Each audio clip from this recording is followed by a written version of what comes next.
We are live. Hey guys, Albert Rivas here, with Young Professionals of Lawton. I'm the chairman for 2020 and 2021, and we are so thankful for you guys to be joining us here for the virtual forum that kicks off our Voter Education Week. This evening we have the legislative forum where you'll be able to hear from candidates that are running for House of Representatives and the Senate. So we're very excited and very thankful for all of them to be here. Vincent Saylor will talk a little bit more about those individuals here momentarily. But I do want to say that part of our mission for Young Professionals of Lawton is to make sure that our community, Southwest Oklahoma, is informed and educated, especially when it comes down to vote. Voting is our right. Voting is something that we need to be practicing, we need to be doing, and it's something that we're excited to be able to provide this type of platform virtually during a pandemic for you guys to be able to have access to. Now, you're more than welcome to submit questions on the live Facebook page. You'll hear more about the questions here momentarily, but if we have time to get to those live questions, we definitely will. And so we hope that you enjoy this evening. And I do want to say that we're putting this on with community partners. It's very important for Young Professionals of Lawton to align with community organizations such as Together Oklahoma and League of Women Voters. And we're very thankful for both organizations to be teaming up with us here for the next 3 days on this forum. So what I want to do basically is say, if you want to know more about Young Professionals of Lawton, please visit www.yplawton.org, and you'll be able to go and figure out what Young Professionals is about. We want young professionals to join our organization, no matter what profession that you're in. You're a young professional, and we want you to be part of us and be able to help Lawton, Fort Sill, and Southwest Oklahoma thrive. So please go to our website or our Facebook page, Young Professionals of Lawton. We'd really love for you guys to like that page and figure if you'd like to join in what we're all about. We're all about making Southwest Oklahoma thrive. And this is all part of what we're doing here today. So what I do want to do real quick is go ahead and introduce our partners with Together, with League of Women Voters and Together Oklahoma. With League of Women Voters, we have Arlie Hampton. Arlie Hampton, how are you today?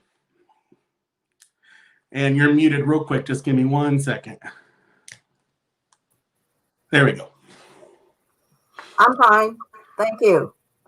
Well, Arlie, go ahead and talk about League of Women Voters and why it's important to you guys to be able to host forums such as this, and a little bit about your organization. Okay, the League of Women Voters has been an organization since 1920. The League of Women Voters gave the women the impetus to be women in all facets, to include voting. And thus, several states, other states around the United States got together, and that state formed a league. And we have a league in Lawton, Oklahoma, and the larger league is in Stillwater, Oklahoma. Why are we interested in politics and our democracy? Because we know that having a democratic or a platform on which each person can speak is very important. Not speak as a personal candidate, but speak with your vote. And again, we are nonpartisan. We support issues, and we ask that you come be a member of the League of Women Voters of Lawton, Oklahoma. Thank you. Thank you so much, Arlie. And how can people find out on how to join League of Women Voters if they'd like to? Currently, the League of Women Voters, the website is not working.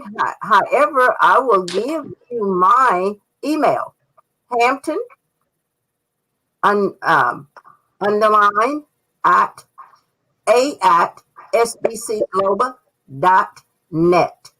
And you guys have your own Facebook page too, League of Women Voters of Lawton. Yes, yes. I will enter that email address on the chat line. Perfect. Thank you so much. Uh-huh. All right, that was Miss Arlie Hampton with League of Women Voters, and now with Together Oklahoma, who's also a board member of Young Professionals of Lawton and a longtime partner with us here in the community, is Jacoby Crowley with Together Oklahoma. How are you, Jacoby? I'm doing fantastic. How are you, Albert? I'm pretty excited. Well, thank you. I'm doing good. So I'm pretty excited. Pretty excited about what we have, and I think it's the first of its kind. So tell us a little bit about Together Oklahoma and what you guys do and why it's so important to have community partnerships that offer this type of avenue of voter education. Well, Together Oklahoma is a grassroots advocacy organization. We go out and educate people on specific issues throughout the state of Oklahoma that may affect them on a negative or positive way. We also help them gain encouragement as well as the confidence to become political organizers within their community, organizers within their state, of issues that they really hold dear towards their heart. We are under the umbrella of Oklahoma Policy Institute, so we are an organization connected with Oklahoma Policy Institute, which is a non-partisan think tank organization which advocates for many specific issues throughout the state of Oklahoma. And we go out to the state capitol and we advocate for those particular issues on a benefit towards it. We think that it's important that each and every individual that is an eligible voter goes out and casts their vote as an educated voter. We think that that's the most important thing, is to educate yourself on the issues, educate yourself on the candidates, educate yourself on just what's going on within the state of Oklahoma and also within Southwest Oklahoma. I am the field coordinator here in Southwest Oklahoma, field organizer here in Southwest Oklahoma for Together Oklahoma. And if you want to join our particular organization, we are a free membership type basis. We bring in information to you. You can go to togetherok.org or you can go to okpolicy.org. And be able to become a full-out member and subscribe to some of the information that we provide. Awesome. Well, thank you so much for being here with us in the capacity of a board member and part of the Government Relations Committee, but also as Together Oklahoma. We appreciate your partnership and with League of Women Voters. Thank you. All right, guys, we're going to introduce Vincent Saylor, who is the chair for our Government Relations Committee with the Young Professionals of Lawton. And he's going to go ahead and take over, and then we'll get started on the forum. Thank you very much, Vincent. Albert, like Robert said, my name is Vincent Saylor, and I'm the chair of the Government Relations Committee. With the Government Relations Committee of Young Professionals, our goal is to educate and inform the public of upcoming elections, votes, state questions, etc., and then basically to attempt to provide the community access to our legislators and candidates, so that way it could be a more informed decision that you're making as a voter. First and foremost, we want to welcome you to our Young Professionals Voter Education Week. We have an information-rich filled week for you this week, starting tonight, obviously, with our Legislative and Congressional Forum. Tomorrow night, we'll be discussing State Question 814 and some information related to early voting and voting rights in general. And then on Wednesday, we'll also be discussing State Question 805, and we'll have a forum, and we'll be joined at that point by Sheriff Stradley and his opponent, Del Galloway, so we can find out a little bit about where their platforms and where they stand related to the upcoming sheriff's race. And then obviously on October 22nd, to kind of cap the week off, we'll be having a presidential debate watch party at Cameron University. For more information related to Voter Education Week, like Albert said, look up our Facebook page, and you'll find more information about how to join not only YP, but also how to get involved with that Voter Education Week as we move forward throughout the week. Tonight, like we said, we'll kind of be kicking off the week with our Legislative Congressional Forum. Tonight, we have U.S. Senate candidate Abby Broyles with us. We've reached out to Senator Inhofe, and he will hopefully be joining us throughout the week to kind of discuss his positions as well. As far as District 62, we have Representative Daniel Pay. His opponent in the race, Larry Bush, was unable to join us tonight because of a previous conflict, but we have talked to him. We've been in constant communication with him. All questions that are asked tonight will be provided to him, and he will give us his answers, and we will provide those answers to you on all of our public platforms along those lines. With District 64, we have Representative Randy Worthen with us, and also his opponent, Kyle Mraz. As far as the District 65 race, we have Representative Tony Hassenbach Her opponent, Jennifer Kirchstecker, was unable to join us tonight. We've reached out to her several different times, and those attempts have been unsuccessful, so she will not be joining us tonight. But if given the opportunity and we were able to reach her, we'll do the same thing as we've done with Mr. Bush and give her all the questions and allow her the opportunity to answer those questions, and we will post those on all the public platforms that we have there. Next, I'd like to introduce our moderator, who's usually, if you've joined us for any of these public forums previously, he's done a great job of moderating before, so we're happy to have him back. Cameron Communications Professor, Dr. Justin Walton. So, Justin, I'm going to hand it over to you, and let's see if you can do a better job than some of those national guys. I'll try. Well, good evening, everyone. I'm Dr. Justin Walton, Professor of Communication Studies at Cameron. And once again, on behalf of the Young Professionals of Lawton and the League of Women Voters and Together Oklahoma, we welcome all of you this evening to this candidate forum and appreciate your interest and your attendance. Before we get started, let me go over a few housekeeping items. Number one, each candidate will have approximately 2 minutes to give an opening statement. And once we've concluded the introductions, we'll move into the Q&A phase of the forum, where each candidate will receive a question and have 2 minutes to respond to the question.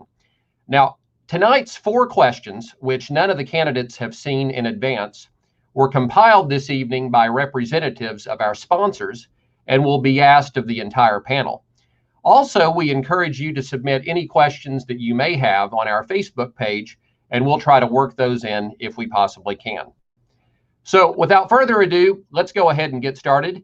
And the first introduction that we'll turn to will be Abby Broyles, who is a Democratic candidate for U.S. Senate. Abby, you have 2 minutes, and once you get to that 2-minute mark, if you go over time, I'll hold up a card and indicate that your time has expired. It's all yours. All right. Thanks so much, Dr. Walton. I appreciate it. I actually had the honor of being in Lawton this weekend, spent a couple of days down there and got to visit with folks. So it was good to be in Southwest Oklahoma. My name is Abby Broyles. I am a proud, lifelong Oklahoman. I grew up in Bethany, just outside of Oklahoma City. I can tell you running for office was never in my plans when I was a kid. Growing up, I wanted to be a journalist. So I sped through college in 2.5 years and started my career on TV when I was 20. I spent a decade as a news anchor and investigative reporter here in Oklahoma City, but I wanted to do more, to speak up and advocate for Oklahomans. So I put myself through law school at night while working full-time at the NBC affiliate here in Oklahoma City. I actually got in this race for Senate because I saw firsthand as a journalist covering the federal delegation how out of touch Jim Inhofe is with the realities we face here in Oklahoma. I'd actually covered a story for quite some time with military families who were dealing with mold and asbestos on base housing. The conditions were terrible. They'd called and emailed Senator Inhofe's office, got no response, so they started calling the news stations, and we told their stories. And then Senator Inhofe came down to Midwest City finally last October and told these families how nice their housing was. He said if it was this nice when he was in the Army, he would have stayed longer. I was heartbroken. I was angry. And a few weeks later, I got in this race. And right now, so much is on the line. Our healthcare is at risk. What's happening right now with the Supreme Court is just a political power play to strip away your healthcare, while my opponent has the finest healthcare plan on earth. I'll talk more about my priorities tonight, but I promise in me you'll have a senator who shows up each and every day to work for working families in Oklahoma, advocating for healthcare, public education, and making rural Oklahoma a priority again and not an afterthought. So thanks so much for having me tonight, and I look forward to our conversation. All right. Thank you very much. We will now move to District 62, Representative Daniel Pay, for a 2-minute opening. Thank you, Dr. Walton. Good evening, everyone. First, I want to thank Young Professionals of Lawton, League of Women Voters of Lawton, and Together Oklahoma for facilitating this virtual forum. It's been an honor serving as your representative during the past 2 years. Now, there's no question that 2020 has been challenging. We're still in an ongoing global pandemic with COVID-19, in which we've now exceeded 40 million confirmed cases worldwide, and there are many individuals and small businesses who are still recovering from the repercussions of this spring's economic closures. If you're watching at home and you're still having trouble with unemployment claims, please contact my office. Finally, we've been having a national dialogue on the state of race relations in the 21st century and how we can improve community police relations. Through all of the ups and downs during the past 2 years, I've been accessible and available to constituents, whether it's in-person town halls or Facebook Lives. This will continue to be the standard if I'm reelected, because you deserve an open line of communication with your representative. Let me close with a quote from New Zealand Prime Minister Jacinda Ardern, who won her re-election campaign this past weekend. She said in a victory speech, "Elections aren't great at bringing people together, but they shouldn't tear us apart." Let's remember that during the final 2 weeks of this campaign.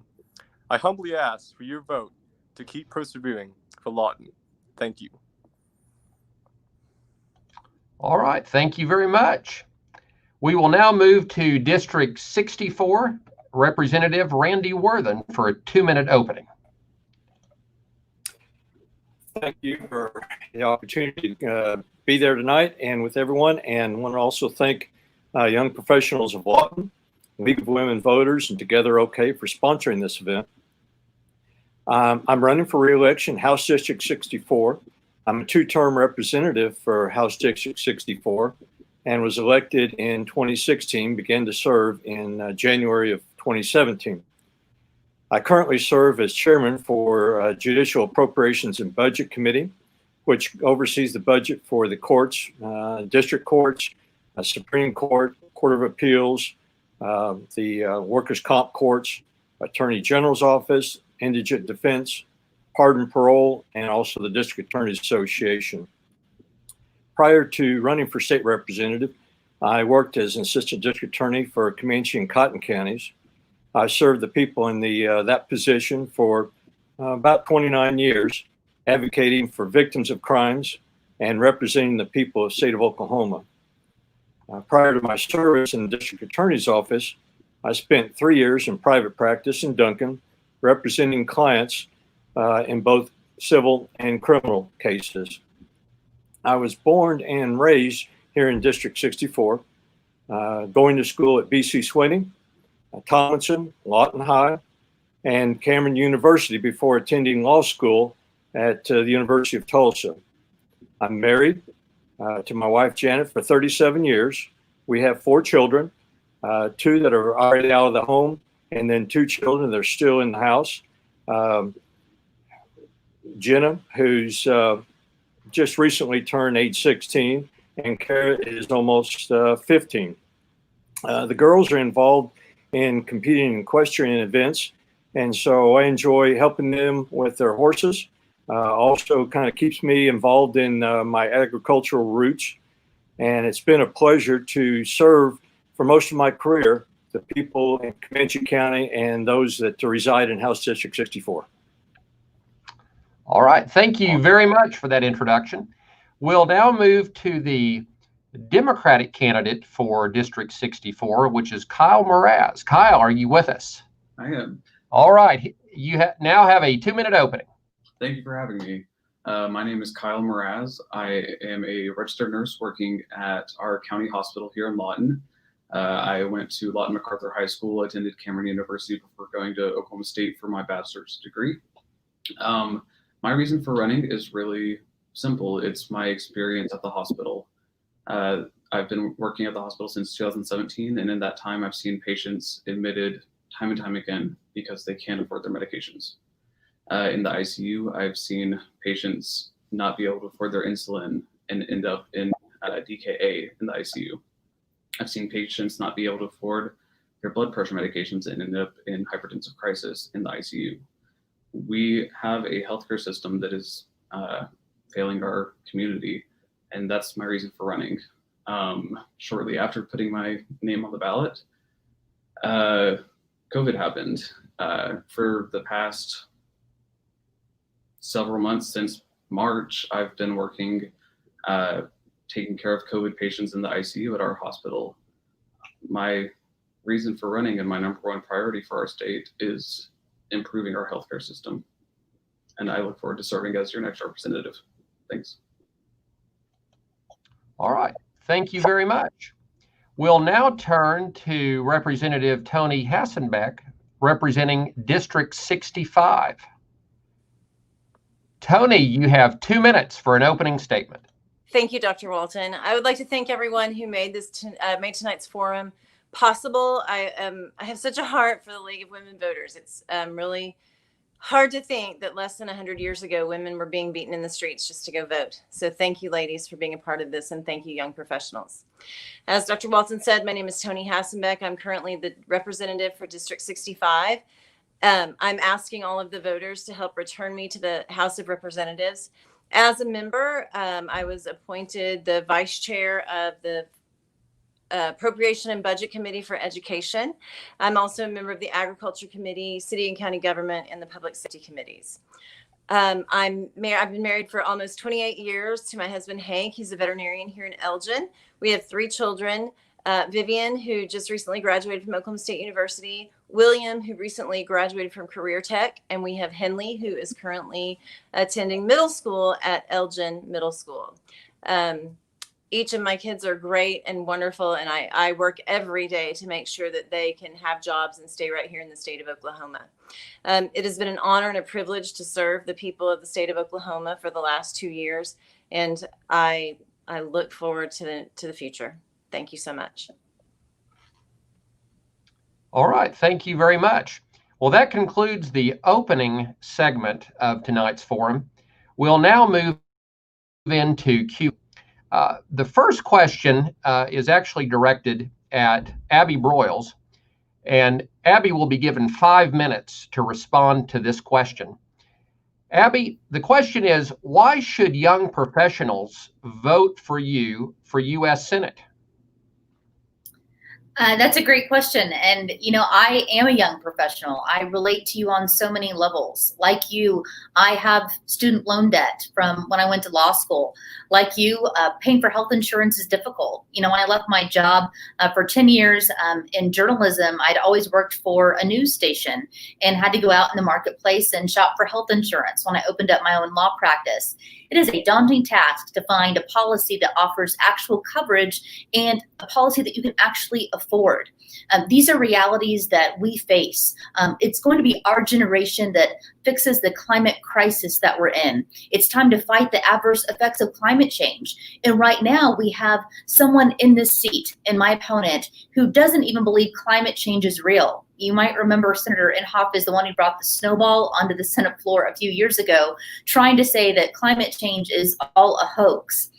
There has been a complete lack of leadership this year during this pandemic. Back in January, my opponent knew how bad this would be. He knew the death toll likely to result and the economic tailspin we'd face. And instead of doing something about it, he stayed quiet and sold off his stocks and treated it like a hoax for months. And then in June, he helped bring the president to Tulsa for a campaign rally, putting our public health at risk. And now pushing this Supreme Court nominee through is just a political power play to strip away your health care. If the ACA, the Affordable Care Act, is dismantled, so many Oklahomans will lose access to health care. 1 in 3 Oklahomans has a pre-existing condition. If you've had COVID, if you have high blood pressure, you have a pre-existing condition and would be at risk of losing your health insurance if the ACA is dismantled like my opponent wants it to be. What it will also do is take away your ability to stay on your parents' insurance up to age 26.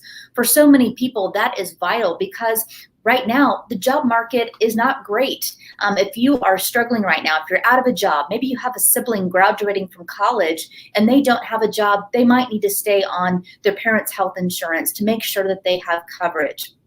I'm running for office because I deeply care about the future of our state. When I graduated from college and started my TV career, I intentionally stayed in Oklahoma because I wanted to tell Oklahomans' stories and expose political corruption, hold political leaders accountable, and advocate for my friends and neighbors here in our state. That is the same thing I will do in Washington, D.C. I stayed here when I know so many people think, gosh, there's not a job for me here in Oklahoma. There's only a couple of different industries where I can get a job, and maybe I want to work in tech. We need leaders who are going to bring new ideas to the table and bring in new jobs to our state, jobs that keep our young people here. I will be an advocate for you in the United States Senate because I am just like you. I know the struggles that you face. I want to be here to be able to listen to you, and I'll be as accessible as possible. We have been a campaign that even during a pandemic has been as accessible as possible at all times, where I go and talk to people and listen. And that's what we need in leaders right now. As young professionals, the future is yours. We are going to determine what the future of Oklahoma looks like. And it's people like us who are getting into the political arena, who are working in healthcare, who are teaching in our schools, who are opening small businesses. We are going to shape the future of our state. And I cared about the future of our state. That's why I got in this. I'd be honored to have your vote. And I can promise you, in me, you'll have someone who's back in your community, listening to you and being an advocate for whatever it is you may need. Making sure that our small businesses are supported, making sure that our public educators are supported and getting all the resources they need. I know right now for so many people, healthcare is difficult. And some of people are paying for healthcare when, they would have like to start a family a little bit sooner, maybe buy a home. But when you are crippled with debt from healthcare, maybe you've had a health emergency, that prevents you from being able to move forward with your life. And that's why I want to tackle healthcare on day one, make sure we're protecting the Affordable Care Act and making sure that young people stay in our state and are able to thrive with their families and their businesses and make Oklahoma exactly what we want it to be. Thank you very much, Abby. All right. We will now turn to questions that are aimed primarily at individuals running for State House here in this part of our great state. We'll begin with Daniel Pay.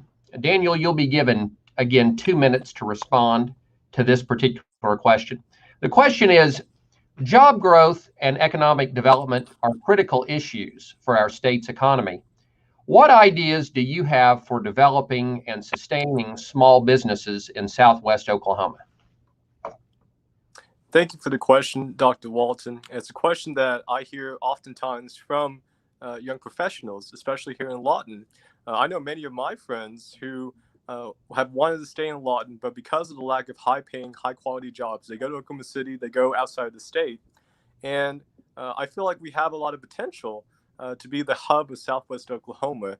For instance, we're already doing a great job with the Lawton Economic Development Council led by Brad Cooksey. He's got a wonderful team. They're always trying to bring in new businesses.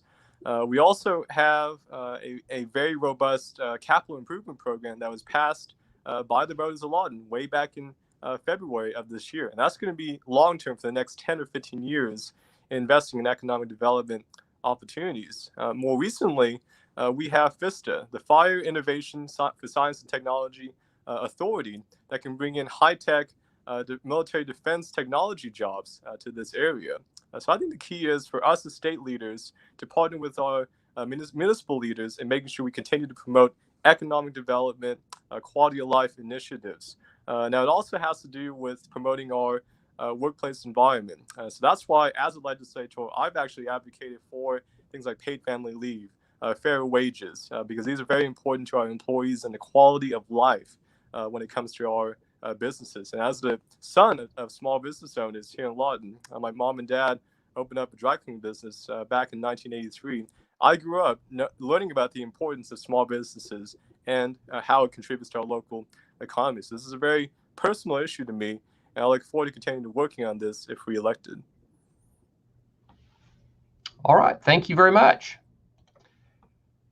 Randy, out of District 64, same question, I'll repeat it. Job growth and economic development are critical issues for our state's economy. What ideas do you have for developing and sustaining small businesses in Southwest Oklahoma? You have 2 minutes. Thank you, Dr. Walton. I agree with Representative Pay that our small businesses in Oklahoma are our backbone in the state, provide a large source of our tax base. We've got to support those. And we placed the hub for developing economics with the Lieutenant Governor. We need to make sure that he continues to reach out to businesses and try to bring industries and businesses to Oklahoma. We've got to provide the financial support, whether it's through giving some sorts of tax credit in those instances that would entice businesses to come to Oklahoma. We need to make sure that we provide, a good tax incentive for businesses to grow. With high taxes, you're going to run businesses out of the state. So we need to be competitive with the surrounding states to make sure that those businesses that can come here can thrive and employ different individuals. Once again, that's important because those individuals pay taxes and once again supports the state of Oklahoma. We need to make sure that we have the funds available for economic development and, as Representative Pace said, partner with our local. We've done a real good job, I think, with our Brad Cooksey, our economic development coordinator, as well as the Chamber of Commerce here promoting Southwest Oklahoma. All right. Thank you very much. The same question will now go to Kyle. Kyle, let me repeat it again. Job growth and economic development are critical issues for our state's economy. What ideas do you have for developing and sustaining small businesses in Southwest Oklahoma? You have 2 minutes. Thank you so much for that question. So I think that one thing that we need to focus on is developing our local infrastructure. A lot of the times we see that we are not prepared for these businesses that want to come in. And so if we focus on public works, providing infrastructure, then we can provide good paying jobs that will also lay the groundwork for these businesses to come in. Another thing that we need to focus on is our education system, as that ties into keeping people in the state. If we don't have a public school system where teachers will want to stay, then we're having families move out of the state so that way they can make $20,000 a year more in Texas or Colorado. And then I think one more big final thing that we need to look at is our incentives for small businesses, making sure that they're truly going to small businesses, the mom and pop shops, and not going to these massive corporations who have the legal staff to make sure that they are nickel and diming every single penny from the government. We need to make sure that we're taking care of the people who need it most, our small businesses. Okay, thank you very much, Kyle. We'll now move to District 65. Tony, same question. Job growth and economic development are critical issues for the state's economy. What ideas do you have for developing and sustaining small businesses in Southwest Oklahoma? Well, the first half of the 57th, I passed a bill that was signed by the governor. I called it Project Rose Rock because I never can remember the names of bills. I believe it was House Bill 1364. And what it did is it answered that question and met that need of, we seem to be losing out on these big contracts with these big companies because we don't have an identified workforce. I think everybody knows people from Oklahoma. There is that Oklahoma standard. There's a special quality that makes Oklahomans Oklahomans. And what we've got to do is we've got to start addressing and identifying the skills of our workforce. The bill that I created would essentially test kids who are about to graduate from high school and determine their ability to apply skills. Recently, some kids from Mays County and from Payne County were tested, and their scores were comparable to the top 10 in the nation. So my question now is trying to get the governor to fund this, because I think that we will prove that we are above average with workers who possess these skills. Therefore, we can start getting companies to understand that they can bring their company here, and we can find 300 people within 100 miles of their facility. So we've got to identify our workforce. All right, thank you very much. We'll now move to the second question for tonight. This question asks you to put your educator's hat on and to assign a letter grade of A, B, C, D, or F. The second question will once again be directed to Representative Pay out of District 62. The question is, how would you grade the state of Oklahoma's response to the COVID-19 pandemic and please explain why. Well, I'm going to be extremely frank, and I would say we've had a really average response. I guess that would be a C. And the reason why I say that is because, I understand this is an unprecedented situation. It's only happened once in a century, back in the early 20th century. So it isn't really a playbook. However, it has been disappointing from the governor's office. For example, we as legislators did not know that Dr. Birx was visiting the state of Oklahoma. And we did not know about the White House recommendations that indicated we were at a red level, a high level, based on our case numbers. So it has been, I think, a need for more transparency from the governor's office, as well as more consistency. Take, for example, the issue of face masks, which has become one of our most utilized resources, along with social distancing and washing hands in order to fight COVID-19. I understand that there is a very passionate debate with this issue. Frankly, there shouldn't be a debate. This is a public health issue. And in other countries in Europe and Asia, when it comes to the face masks, they've been proven useful. And I think for the city of Lawton, I commend the leadership here making the tough decision. And that now that we're going to extend the mask ordinance until January of next year. But things like that, I think we need more consistency, as well as a better response from the governor's team. I understand they're doing their best, but at the same time, we all need to be headed into the same and correct direction. And as a state legislator, my job is to represent the people of House District 62. And so even though the governor and I were in the same political party, I'm willing to take a stand for the constituents who reached out to me, who demanded better. And we should do better in the next few months, because it's going to be critical with the winter coming. Cases are going to increase. This is really the time where we got to be extra careful. So make sure you continue wearing your mask, social distancing, and washing your hands. Okay, thank you very much. Out of District 64, Kyle will go to you for this question. How would you grade the state of Oklahoma's response to the COVID-19 pandemic, and please explain why? I would give it an F. It's been practically non-existent on the healthcare front. As a ICU nurse that has taken care of COVID patients since March, I have seen the direct result, and the direct end result for many of the patients being death, of a lack of response from our state, the refusal of our government to wear a mask, even when he was going in restaurants, going all around the state, refusing to wear a mask. Once he got COVID, we still haven't even gotten a solid stance on this from him. It's been a true lack of response the entire time, and people are dying. People are dying in the hospital where I work. I have unfortunately seen many people die. The state's response to the COVID pandemic has been an F. Okay, thank you, Kyle. Representative Worthen, same question. How would you grade the state of Oklahoma's response to the COVID-19 pandemic? I would give it a B minus.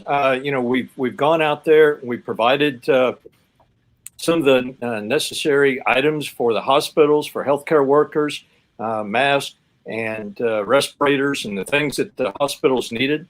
So the governor has done some things to help in these situations.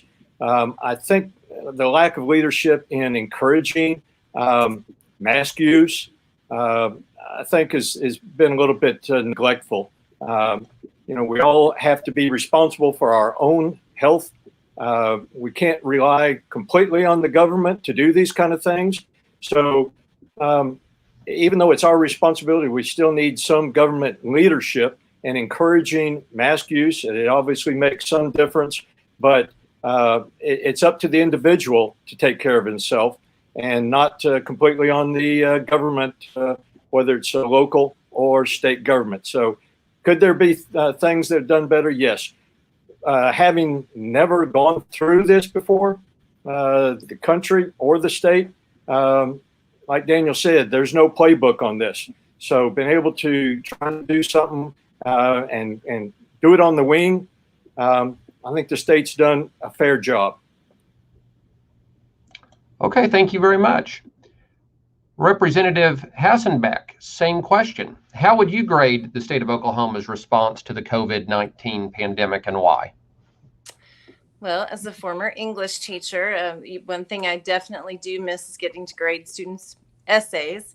I think for the state of Oklahoma, and I'm just going, citizens all the way up to the governor, I think I'm probably going to have to give us a C-, because it seems like the research and basing your writing on evidence part of this essay has not been completed.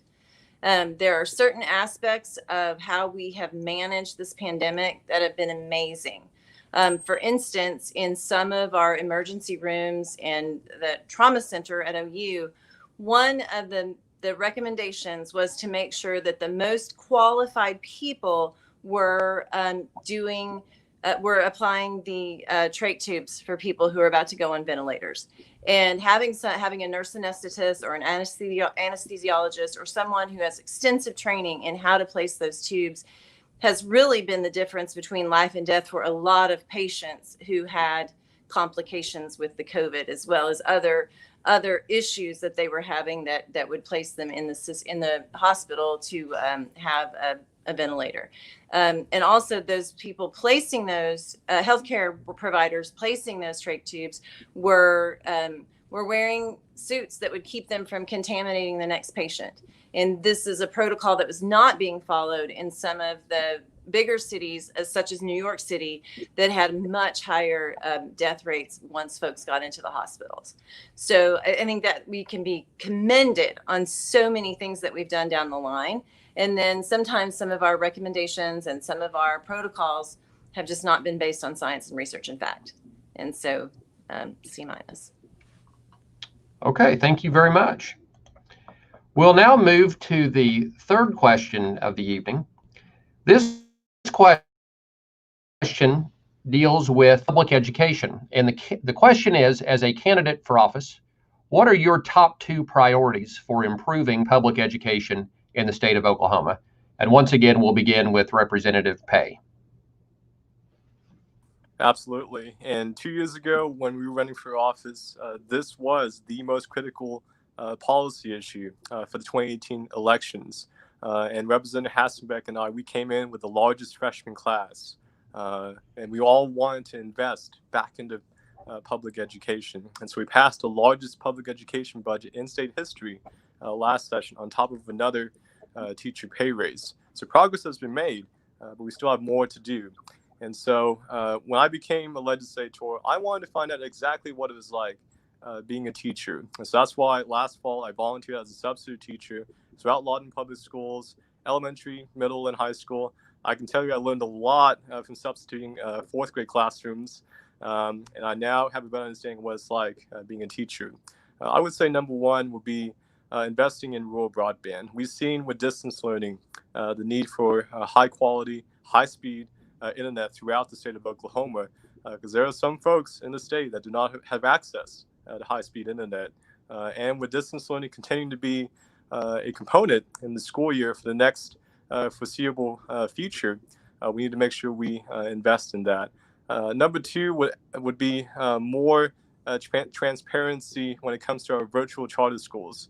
I have the honor of being office sweepmates for Representative Sheila Dills, taking the lead on this issue.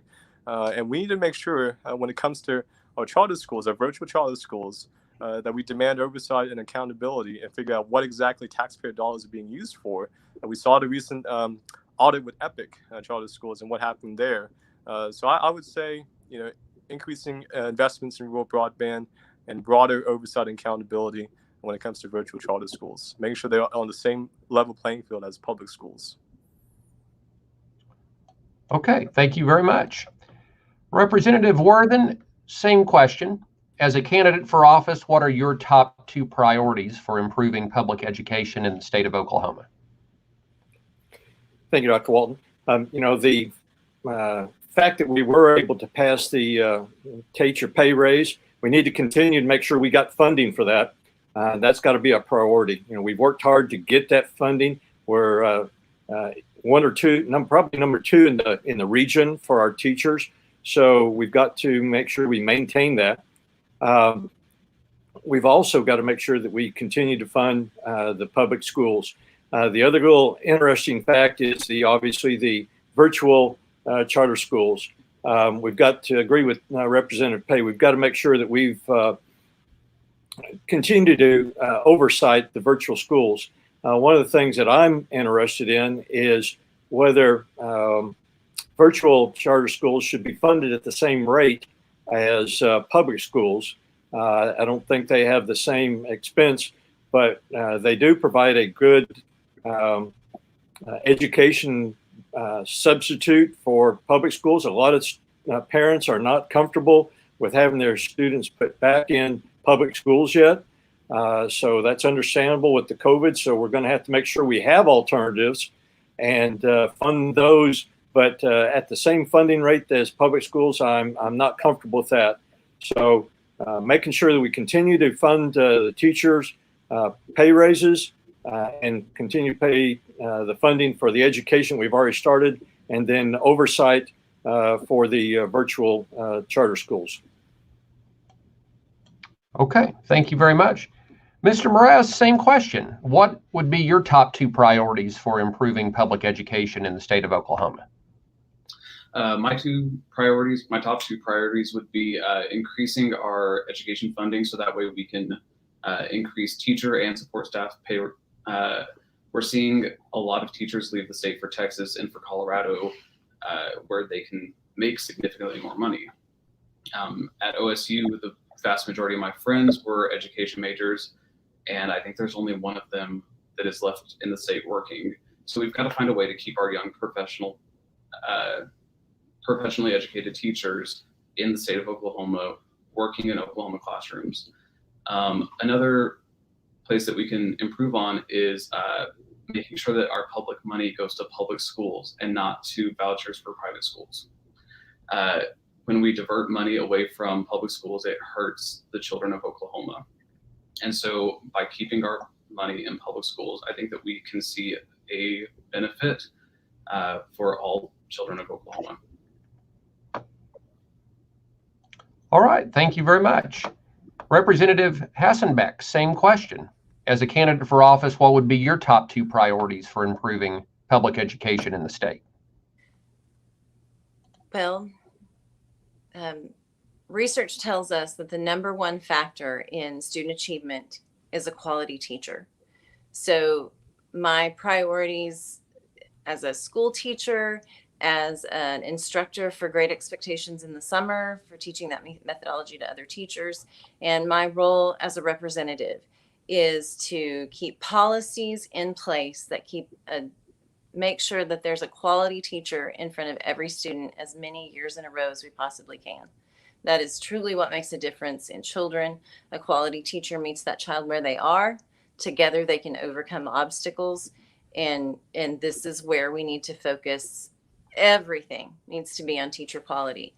And we do this by many things that were said by the other candidates. We have to keep our wages for teachers high. We have to make conditions for teachers in their school not just tolerable, but it needs to be a place where both teachers and students can excel.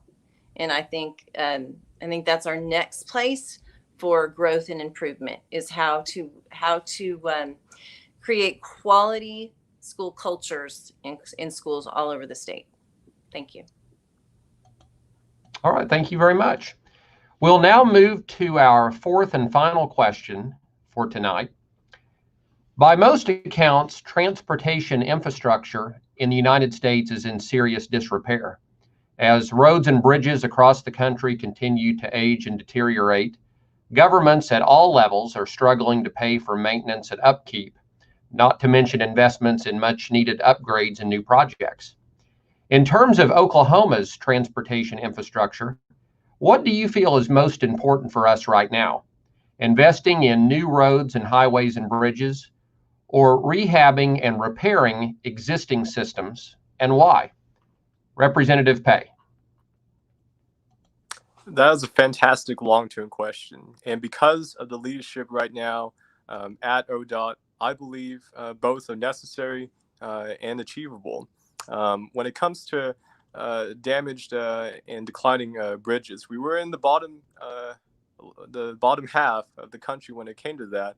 But recently, we're now in the top 10 for the quality of our bridges. And that's a testament to past legislatures as well as the leadership at ODOT in making that happen. I've really enjoyed working with Secretary Tim Gatz.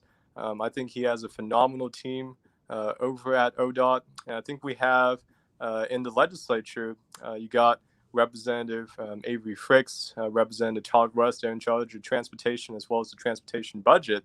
I think they're really sound policymakers who can make these long-term investments in not only new roads and highways and bridges, but also repairing the ones we have right now. I mean, you can see it if we go to Oklahoma City right now, driving up there on the H.E. Bailey Turnpike.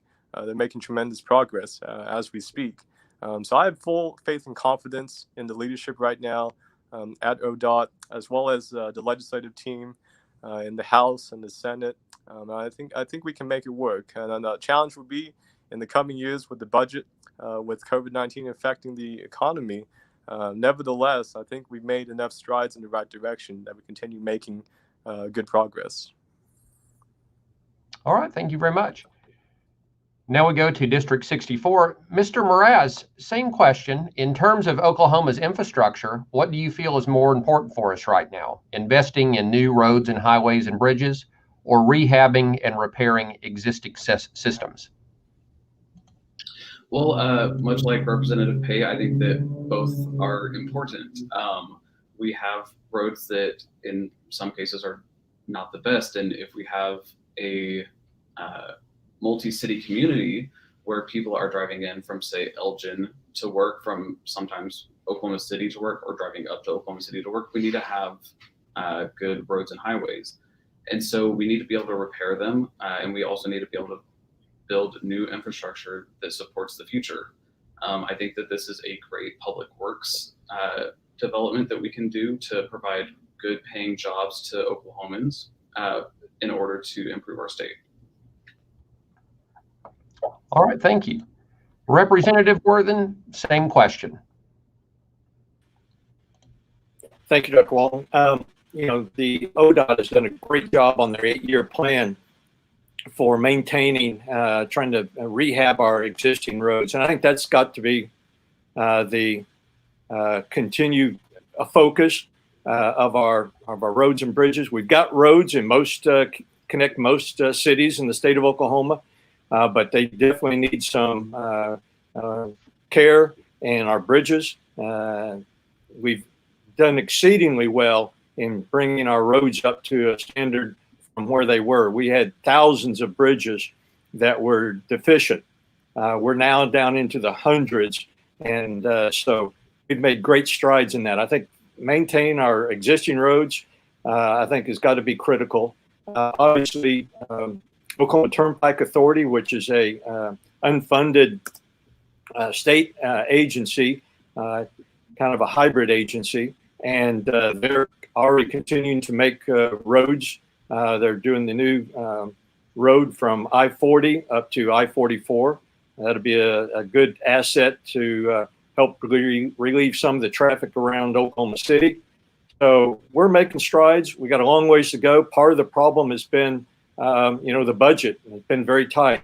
But we know that roads and education are the two top things that businesses look at when we're looking at economic development. So we've got to continue to work in those areas and provide the resources necessary.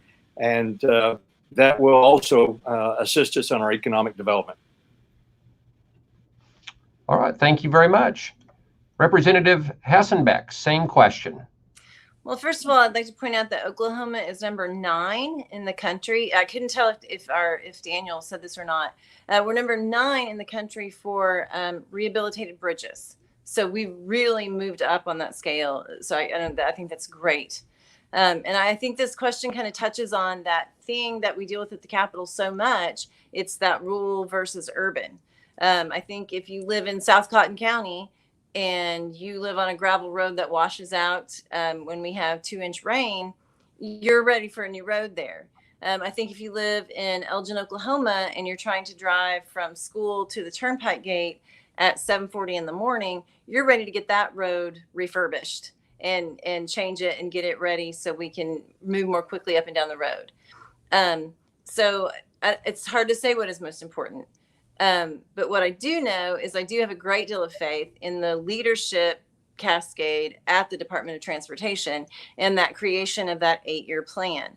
And they study so much, and they figure out what is the highest priority. Is it building a new road from the edge of Highway 5 in Cotton County down to the Red River? Or is it better to add a new off-ramp 7 miles north of Elgin to keep some of that flow through traffic off?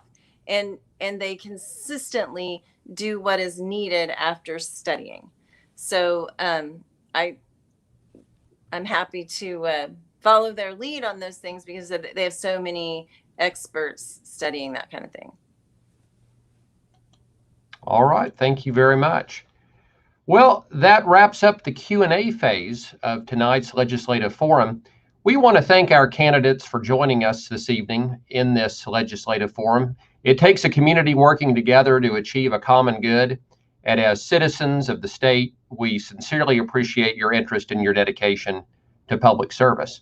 Election Day is just about 2 weeks away, with in-person voting, early voting beginning Thursday, October the 29th. So we encourage everyone out there to make a plan to vote. So important.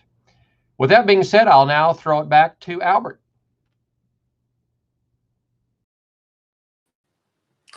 Yes, thank you so much, Dr. Walton. We always appreciate you. You add so much value to these forums, and you are our favorite. And again, we'll say that much better than the moderators that we've seen on television with the presidential debates. So we appreciate your professionalism and your ability to ask great questions with the candidates that we have. Definitely want to thank everyone that was a part of this on behalf of Young Professionals of Lawton, Together Oklahoma, and League of Women Voters. We want to thank Representative Daniel Pay, Representative Randy Worthen, candidate Kyle Mraz, Representative Tony Hassenbeck, and candidate Abby Broyles for taking their time to be part of this forum. It's very important for our community, Southwest Oklahoma, to be well-informed and educated before voting. And we hope that this provided that platform for all of you viewers there. This is going to be on our page for the foreseeable future. So please make sure that you go back and watch these. If you happen to not catch the full forum, to go back and listen to all the candidates speak and answer those questions. And we have a full week ahead of us. We're really excited about this. Tomorrow's forum and Wednesday's forum, and then the presidential debate watch party on Thursday. We really, really are excited to be part of this community as Young Professionals of Lawton and to be able to provide this for you all. So thank you so much for everyone that was involved in this today. And thank you for Jacoby for running the behind the scenes. This is a new platform for us, and this is actually a really good platform. So we're pretty excited about it. So please go to our Facebook page, Young Professionals of Lawton. And again, we are going to reach out to the candidates that weren't able to make it to this in order to provide a response to the same questions. We'll more than likely post those in the comments of this live video in order for all of them to have the same platform and the same fairness on that end as well. So again, thank you so much. And we will see you tomorrow at the same time, 6 p.m., where Jacoby Crowley, one of our board members and with Together Oklahoma, will be tomorrow's moderator. So thank you guys very much. And I hope you all have a wonderful night.